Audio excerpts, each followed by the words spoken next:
Her way to work, a woman suddenly sees the figure of her son, who died 10 years ago. She couldn't believe her eyes that there was someone who looked so much like her son. To make sure she was right, she honked her horn. The moment the boy looked back, the woman was shocked. The child was only 4 years old when he disappeared. If he hadn't died, he would have been about the same age as the boy in front of her. She immediately left the car and ran onto a bus full of students and looked at the boy in front of her. How could he have the same scar on his face?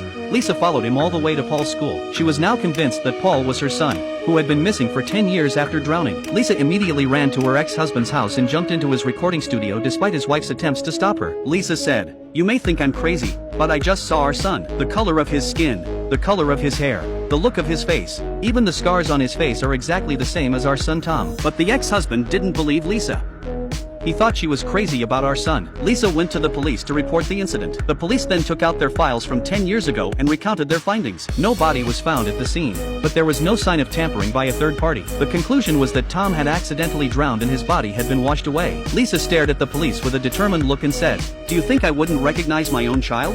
The sharp words and the look in her eyes made the policeman a bit scared. He promised to check for Lisa, but the bored look in her eyes showed that she didn't believe the cop. After 10 years of searching, the police had no clues, so they might as well do it themselves. Lisa stayed in front of the school until the kids got out. Just as she was about to say hello, Paul's father came to pick him up. Lisa followed their car all the way to a remote estate. It turned out that her son had been adopted by a rich man. In order to be closer to her son, Lisa took out a photo of her and her son and cut off her long, unwanted hair, just like she used to. Then she went to the school's HR department to apply for a part-time music teacher. But Lisa was only a gardening supervisor and didn't know much about music. In order to get the job, he asked a friend to help him get a fake certificate. Soon Lisa became Paul's music teacher. Lisa's kind face and excessive concern for Paul, who had grown up without a mother, made him feel warm and fuzzy. But soon Paul's rich father came to the door. He said his son rarely talked to him, but lately he'd been talking a lot about Lisa, so he wanted to meet this man in person.